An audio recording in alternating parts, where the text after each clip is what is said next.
नमस्कार। आज मेरे साथ में देश के दो ऐसे महारथी हैं जिस विषय और जिस क्षेत्र में ये दोनों काम कर रहे हैं, मैं समझता हूं कि सबसे ज्यादा डिफिकल्ट है। और न ही सिर्फ डिफिकल्ट है बल्कि उसमें बहुत सारी जान को जोखिम भी है उसके साथ में।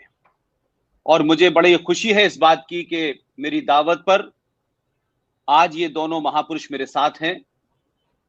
इनके पास जमीनी सच्चाइयां भी हैं, फिगर भी है, फैक्ट्स भी है, भावनात्मक इस विषय के साथ इनका जुड़ाव भी है। और हमारे देश में इस किस्म की खबरें आती हैं, चंद सेकंड के लिए बनती हैं खबरें, फिर चली जाती हैं, लेकिन कोई इसके रूट कॉज पे नहीं जाता।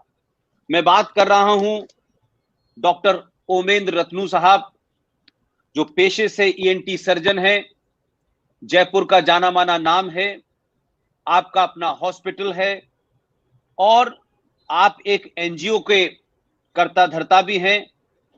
निमित्ते कम एनजीओ है आपकी।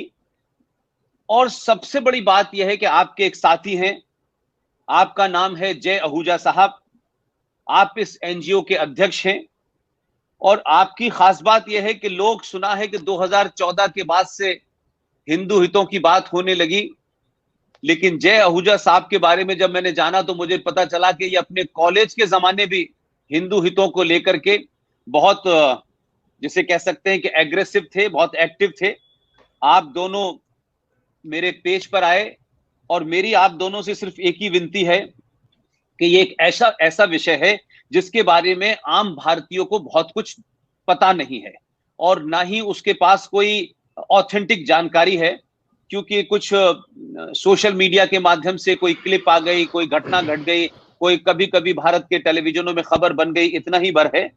और आप दोनों जो काम कर रहे हैं वो पाकिस्तान के अंदर, इस्लामिक रिपब्लिक ऑफ पाकिस्तान में, वहां जो हिंदू और सिख जो अल्पसंख्यक हैं उनके साथ वहां संवैधानिक तौर पे, वहां पॉलिटिकली, सोशली और इसके साथ साथ तमाम दूसरे क्षेत्रों में जो उनके साथ एक तरीके से प्रताड़ना हो रही है, उनको सताया जा रहा है, उनको मारा जा रहा है, उनका अपहरण हो रहा है, उनकी लड़कियों का बलात्कार हो रहा है, जबरदस्ती उनको मजहब से धर्म से निकालकर मजहब में कन्वर्ट किया जा रहा है। और इसमें पाकिस्तान स्टेट के जितने भी इंस्टीट्यूशंस हैं, चाहे वो सुप्रीम कोर्ट तक हो, सबका एक ही रवैया है। अगर हम ये कहें कि सरकार जिहादी है, हाफिज सईद जिहादी है, लश्कर तैयबा जिहादी है, तो वहां की सुप्रीम कोर्ट और दूसरे इंस्टीट्यूशंस भी वहां इन दोनों अल्पसंख्यकों के साथ इस तरीके का बर्ताव करते हैं।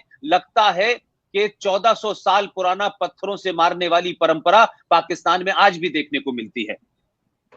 डॉक्टर रतनू साहब, जय आहूजा साहब, आपका फिर एक बार मेरे फेसबुक पेज पे, यूट्यूब पर और जो दीगर दूसरे सोर्सेज हैं उसमें आपका खैर मकदम करता हूं।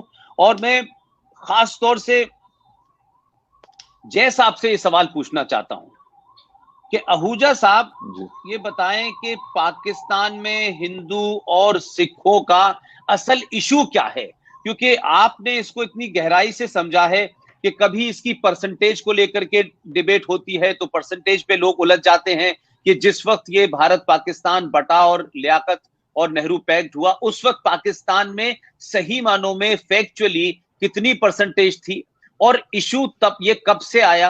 और हाल के दिनों में हम ज्यादा देख रहे हैं, लेकिन इसकी क्या शुरुआत है, किस तरीके से आया, ये आप ये माने कि आप मुझे नहीं बल्कि इस देश के उस आम आदमी को समझा रहे हैं जिसको सच में इसकी एबीसीडी नहीं पता। आहूजा साहब जी, प्रणाम माननीय। आपने इतने स्नेह से हमें यहाँ पे बुलाया और हमें अवसर दिया है बात कहने का, और इन निरीह लोगों की बात भारत के आम हिंदुओं तक पहुंचाने का, आपने आम नागरिकों तक पहुंचाने का अवसर दिया, धन्यवाद। पहला सेंसस जो पाकिस्तान का है 1951 का, उस समय पाकिस्तान के दो हिस्से थे, पूर्वी पाकिस्तान और पश्चिमी पाकिस्तान। पूर्वी पाकिस्तान जो आज के समय बांग्लादेश है, वहां पे हिंदू और बुद्धिस्ट की मिला के कुल आबादी थी लगभग 28%, जो अब 6% रह गई है, ऐसा बताया जाता है। उस विषय पे हमारी ज्यादा बांग्लादेश पे पकड़ नहीं है। पाकिस्तान में उस समय 16.7% आबादी थी हिंदू और सिखों की मिलाकर के, जो अभी पाकिस्तान के सेंसस के हिसाब से लगभग 1.7% रह गई है। ये इसमें उलझने या उलझाने का कोई कारण नहीं है, क्योंकि ये आधिकारिक डेटा है। तो बहुत सारे लोग, पाकिस्तान को समर्थन देने वाले लोग ऐसी बातें कहते हैं कि भाई तब पाकिस्तान एक ही था, बांग्लादेश में आबादी अधिक थी, ऐसा परसेंटेज नहीं है। तो ये झूठ है। ईस्ट पाकिस्तान, वेस्ट पाकिस्तान का सेग्रीगेटेड डेटा उपलब्ध है, तब भी था और आज बांग्लादेश बनने के बाद में आज भी मौजूद है। इसलिए इसमें कोई विवाद और चर्चा का कारण नहीं है। एक तो बात हो गई ये। दूसरा आपने विषय बताया, तो वहां का जो आईन है, वहां का जो संविधान है इस्लामिक रिपब्लिक पाकिस्तान का, वो ये कहता है कि कोई भी कानून मान्य है देश में, लेकिन यदि उसका शरिया के साथ में कोई कन्फ्लिक्ट है तो शरिया सर्वमान्य होगा, उस कानून की कोई वैधता नहीं होगी। तो इस प्रकार से क्या होता है कि जब एक बच्ची जो 9 साल, 10 साल, 11 साल की है, जिसके लिए कहते हैं हम साधारण भाषा में प्यूबिटी, या बच्ची उस समय से वयस्कता की ओर कदम बढ़ाने लगती है, तो उस समय में बच्ची को उठा लिया जाता है। जबकि पाकिस्तान में बच्चियों की शादी की आयु कानूनन रूप से 18 वर्ष है, लेकिन वो काफिर बच्चियों पे लागू नहीं होती है। और उनको गन पॉइंट पे उठा करके अपने माँ बाप के हाथ में से छीन करके उन बच्चियों का उसी दिन धर्म परिवर्तन करा दिया जाता है। धर्म परिवर्तन होते ही उस बच्ची के काफिर माता पिता से उसका संबंध स्वतः समाप्त हो जाता है शरिया के कारण। Because once you are a Muslim, you are always a Muslim. अब आप वापस नहीं जा सकते अपने काफिर माता पिता संबंधियों के पास में। तो बेसिकली इस्लामिक रिपब्लिक पाकिस्तान की जो आइडियोलॉजी है, जो उनका जन्म है हिंदुओं से घृणा के आधार पे, वो घृणा 70 साल में 1000 गुना बढ़ गई है, घटी नहीं है। और उसका सीधा सीधा सबसे आसान शिकार वहां उपलब्ध काफिर है, वहां उपलब्ध सिख है, वहां उपलब्ध हिंदू है, वहां ईसाइयों के साथ में भी बड़ी ज्यादतियां होती हैं। हम लोग ईसाई समाज के साथ में भी प्रयास कर रहे हैं कि उनकी भी कुछ सहायता कर पाए, क्योंकि गंभीर मानवीय विषय है। और एक सनातनी होने के नाते मैं अपने मानवीय पक्ष को कभी छोड़ नहीं सकता। इसलिए किसी की भी बच्ची इस कारण से उठती है जब, तो मुझे रात को नींद नहीं आती, क्योंकि वो विधर्मी है, वो उनके मजहब की नहीं है। इसलिए उसको उठा लिया जाता है, इसलिए उसको कन्वर्ट कर दिया जाता है। माँ बाप बिलखते रहते हैं, कोर्ट थाने कचहरियों के चक्कर लगाते रहते हैं, पुलिस के चक्कर लगाते रहते हैं, और एक परिवार जीते जी खत्म हो जाता है। कोई जिहादी, मैं हमेशा कहता हूं, कोई जिहादी आए और हमें गोली मार दे तो हम एक बार मरेंगे। कोई जिहादी आए और मैं एक बच्ची का पिता हूं, मेरी बच्ची को उठा के ले जाए तो मुझे हर दिन 1000 बार मरना पड़ेगा। मेरा जीवन मृत्यु से भी जो है बहुत ज्यादा बुरा हो जाएगा, और मेरे लिए मेरा जीवन मतलब रहेगा ही नहीं। मतलब एक पिता अपनी बच्ची की रक्षा नहीं कर पाएगा, इससे ज्यादा किसी पिता के लिए मतलब बुरा समय क्या हो सकता है, इससे ज्यादा अपमानजनक और इससे ज्यादा वेदनापूर्ण किसी पिता के लिए क्या हो सकता है। इसलिए मेरी सब माता पिताओं से, उन परिवारों से बहुत ज्यादा सहानुभूति है। और मैं, मेरे पीछे फोटो लगी हुई है मेरे दादाजी की, मैं मेरे दादाजी को हमेशा प्रणाम करता हूँ, वंदन करता हूँ। यदि उन्होंने 1947 में माइग्रेशन का निर्णय नहीं लिया होता तो शायद मैं भी वहां पैदा होता और मैं भी वहां सड़ रहा होता, और मुझे भी रोज चिंता रहती कि मेरी बच्ची घर शाम को लौटेगी कि नहीं लौटेगी स्कूल से पढ़ के, और मेरे बच्चे को कभी फोर्सफुली कन्वर्ट तो नहीं कर दिया जाएगा, मेरी बच्ची को उठा तो नहीं लिया जाएगा। इसलिए इस वेदनापूर्ण विषय में मैं 2010 से लगा हुआ हूँ, जब से मुझे इसके बारे में पता चला, और तब से आज तक मैंने कभी चैन की नींद सोई नहीं है। और जितने लोगों को हम निकाल पाए, हम आज तक लगातार प्रयास कर रहे हैं। धन्यवाद।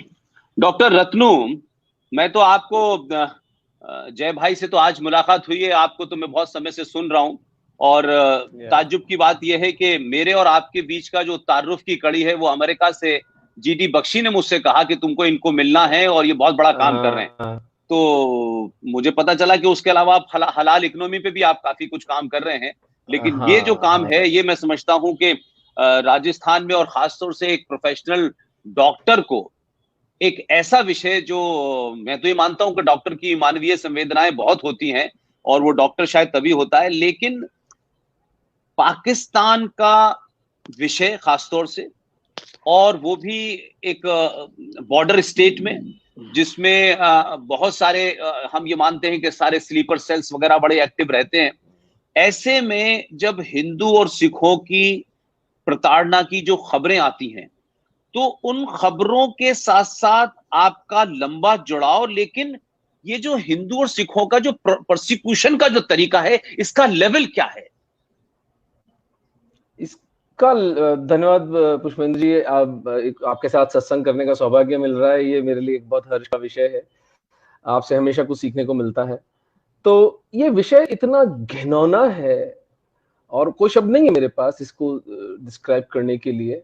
जो जय ने आपको भूमिका बताई है उसमें वो कोई कपोल कल्पना ही नहीं है हमारी। हाँ, मई 2019 के अंदर यूरोपियन यूनियन पार्लियामेंट ने बाकायदा अपने पार्लियामेंट से एक रिपोर्ट जारी की है जिसके अनुसार 3 हिंदू सिख क्रिश्चियन बच्चियां प्रतिदिन उठ रही हैं।